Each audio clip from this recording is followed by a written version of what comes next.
Mango मस्तानी बनवताय? या 5 tips नक्की लक्षात ठेवा. Tip number 1.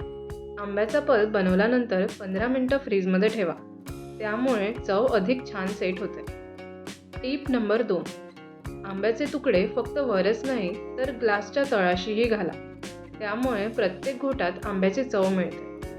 Tip number 3. मस्तानी जास्त ब्लेंड करू नका. थोडा नैसर्गिक घट्टपणा राहिला तर ती अधिक स्वादिष्ट लागते. Tip number 4. सर्व करण्याचा ग्लास आधी थंड करून घ्या. त्यामुळे मस्तानी जास्त वेळ थंडगार राहते. Tip number 5. ती म्हणजे शेवटची टिप. मस्तानी बनवल्यानंतर 5 मिनिटं फ्रीजमध्ये ठेवा. चव आणखी भन्नाट लागते. या टिप्स सेव्ह करून ठेवा बरं का. तुमची मँगो मस्तानी बनवा एकदम परफेक्ट. अशा झटपट आणि उपयोगी टिप्ससाठी आपल्या चॅनलला जोडलेले राहा आणि सबस्क्राईब करायला विसरू नका.